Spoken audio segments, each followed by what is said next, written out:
네, 안녕하세요. 수능 한국지리 오늘은 촌락의 변화, 그러니까 옛날에 있던 시골, 그런 농촌의 어떤 변화가 왜 일어나고 어떤 모습으로 나타나는지 살펴보도록 하겠습니다. 먼저 촌락이 변화하는 원인은 근처에 커다란 도시가 발달하면서 이 도시로 접근성이 좋아져요. 즉, 이렇게 철도나 도로가 놓이게 되면서 도시의 영향을 받게 되겠죠. 그러면서 도시의 영향으로 인해서 촌락이 변화하게 됩니다. 그래서 촌락 변화, 농촌이 변화하는, 시골이 변화하는 원인은 도시가 발달하면서 도시의 영향이 여기에 미치게 되기 때문에, 그래서 이 시골 마을들이 변화를 하게 된다. 근데 이 시골 촌락 마을들도 두 가지로 구분해 볼 수가 있습니다.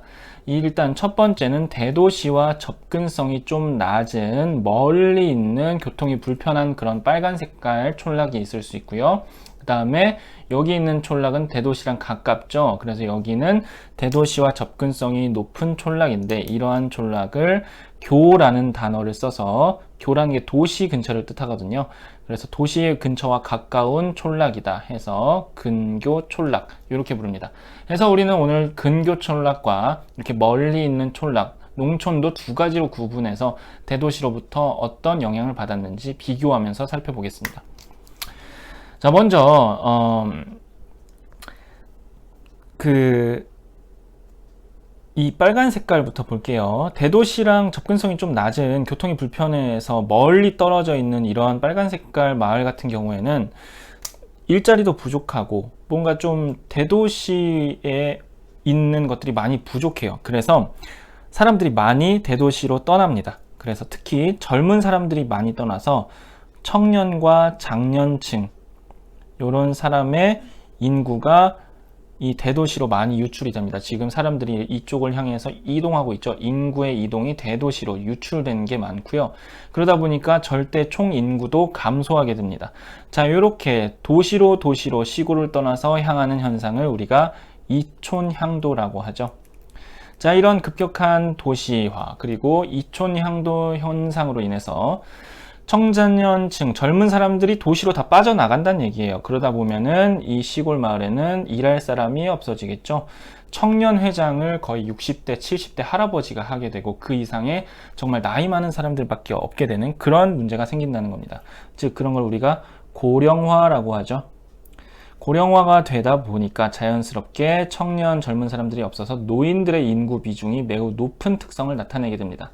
그러다 보니까 여기에는 여러 가지 사람들이 일단 기본적으로 적어지다 보니까 편의시설이나 이런 게 점점 같이 빠져나가게 됩니다. 학교도 폐교가 많이 돼요. 그래서 사람들이 사는데 중요한 것들이 정주 기반이라고 합니다. 우리가 주거를 정착시키는데 기반이 되는 이런 학교나 편의시설들, 그런 걸 말하는데, 이게 점점 약화가 됩니다. 안 그래도 시골이었는데 더 시골이 된다는 뜻이에요. 이 대도시로 인구가 유출되면서. 자, 그리고 이런 문제를 하나 볼 수 있고, 두 번째는 인구가 유출되는 와중에도 이게 남성보다 여성의 인구 유출이 더 높게 나타난다고 합니다. 그러다 보니까 이 남아있는 젊은 사람들 중에서는 또 그나마 남자가 훨씬 많은 거예요. 여자는 다 빠져나갔고 남자만 조금 남아있어서. 그래서 이 청장년층의 남초 현상, 남자와 여자의 성비 중에서 남자가 훨씬 더 많은 비율을 차지하는 남초 현상이 심각하다고 합니다. 자, 그래서 그 외국에서 그 신부감을 데려오는 그런 국제 결혼이 예전에 많이 있었죠. 지금은 좀 많이 줄어들고 있는 추세지만 이런 게 많이 나타났습니다. 그러다 보니까 시골로 갈수록 다문화 가정이 많이 나타나는 그런 특징을 보이게 됩니다. 자, 그럼 이제부터 파란 색깔로 도시와 가까운 이 근교 촌락을 살펴보도록 하겠습니다. 먼저 도시랑 가깝기 때문에 여기는 도시에다가 이런 딸기 같은 거 재배해서 내다 파는, 이런 판매를 목적으로 하는 농업, 자기네가 먹으려고 재배하는 게 아니라 판매를 하려고 하는 상업적 농업이 발달했고, 여기는 이렇게 도시 가까운 데서, 도시에서는 좀 너무 땅이 비싸서 할 수 없지만 그래도 좀 멀리 떨어져 있으니까 비닐하우스 같은 걸 지어가지고 여기서 1년 내내 사람들에게 판매를 하기 위한 농산물을 재배하게 됩니다. 그런 걸 우리가 시설 재배라고 해요. 겨울에도 수박을 먹을 수 있고 여름에도 귤을 먹을 수 있는 이유가 이런 비닐하우스 덕분이죠. 자, 그러다 보니까 이렇게 판매가 많이 이루어지는데, 그러면은 이거 농사 짓는 사람도 있고 이거를 그 딸기잼 같은 것도 만들어 가지고 판매하는 사람도 있어야 될 거 아니에요. 그리고 또 주말에는 도시의 사람들이 딸기 농원에 딸기 따기 체험을 하러 놀러 옵니다. 그래서 농사뿐만 아니라 다른 일도 같이 하는 경우가 되게 많아져요. 이 도시 근처에 있는 농촌 마을에, 이 촌락에는. 그런 걸 뭐라고 하냐? 다른 일을 같이 겸사겸사 한다. 겸직해서 한다. 그래서 겸업 농가라고 부르는데, 도시 가까운 곳에서는 그래서 농사만 짓는 게 아니라 이것저것 같이 하는 겸업 농가의 비중이 높아진다. 이렇게 정리해 볼 수 있겠습니다. 그리고 도시에서 가깝다 보니까, 도시 아까도 똑같이 마찬가지로 도시는 너무 땅값이 비싸가지고 도시 내부에선 차마 지을 수 없었던 커다란 공장, 대규모 아파트 단지, 그 쿠팡 물류센터 같은 거 있죠. 우리가 택배 시키면 커다란 이 엄청나게 큰 창고에 물류가 다 모인 다음에 그게 전국으로 흩어지는데, 이게 도시 내부에는 있을 수 없어요. 너무 면적이 넓어가지고. 그래서 이런 것들이 나타나는데, 이런 것들은 다 도시랑 관련된 것들이죠. 그래서 이 근교 촌락에서는 도시적인 모습, 경치, 도시적 경관이 높게 나타난다는 특징이 있습니다.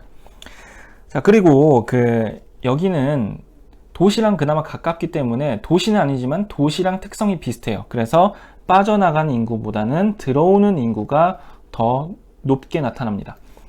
더 먼 시골에서 이쪽 근교 촌락으로 들어오기도 하고, 대도시에서 지친 사람들이 이쪽으로 빠져나오기도 해요. 그래서 전입 인구가, 들어오는 인구가 더 높게 나갑니다. 나가는 인구보다. 그리고 여기는 그 대도시랑 되게 가깝고 교통이 되게 잘 되어 있기 때문에 대도시로 날마다 출퇴근하는 사람들이 많아요. 그렇게 멀지도 않아요. 차 타거나 기차 타면 30분, 길어봐야 1시간, 이러다 보니까 왔다 갔다. 여기 근처에서 직장을 구하는 게 아니라 대도시에서 직장을 구해서 왔다 갔다 하는 거. 이런 거를 통근한다고 하는데, 대도시로 출퇴근하는 대도시 통근 비율이 매우 높게 나타납니다. 자, 그래서 지금 여기 그림에서 보면 이 근교 촌락과 우리가 빨간색 아까 정리했던 대도시와의 접근성이 매우 낮은, 멀리 있는 그런 두 가지 종류의 촌락을 우리가 구분을 해봤습니다. 일단 제일 중요한 건 멀리 있는 농촌 촌락에서는 인구가 유출되는 게 제일 심하다. 그리고 가까이 있는 근교 촌락에서는 도시적인 모습이 많이 나타나고, 이러한 농사 짓는 것마저 다 하루 종일 하는 게 아니라 어떤 사람은 판매를 하고 어떤 사람은 또 서비스직을 하는 겸업 농가의 비율이 나타나고 도시적인 모습이 나타난다. 자, 그럼 마지막으로 최근에 이런 촌락들이 좀 변화를 하고 있다고 합니다. 어떤 변화가 있는지 일반적인 특성을 한번 정리해 보도록 할게요. 자, 일단 여기는 그래도 자연이 많이 깨끗하고 보존이 되어 있습니다. 이렇게 산과 나무, 물 이런 게 잘 보존되어 있다 보니까 도시 사람들이 여기에 주말마다 놀러 와요. 도시 사람들에게 여가 공간을 제공해주고 그를 통해서 수익을 벌게 되죠. 그 다음에 이러한 깨끗한 자연이나 이런 것들을 관광 자원으로 활용합니다. 그래서 최근에는 이 멀리 있는 농촌 지역들이 살아남기 위해서 오히려 우리의 그 느린 것들을 좀 도시 사람들이 원하니까, 도시에 지친, 바쁜 일상에 지친 사람들이 시골로 와서 쉬는 거를 좀 아이디어를 바꿔서 우리는 슬로시티다, 느리고 평화로운 시골 마을을 체험하러 오세요 라는 식으로 관광 자원으로 우리는 슬로시티예요 지정해 가지고 운영을 하고 있습니다. 또 다른 측면에서는 이 농촌에서 6차 산업이라는 게 활성화되고 있다고 합니다.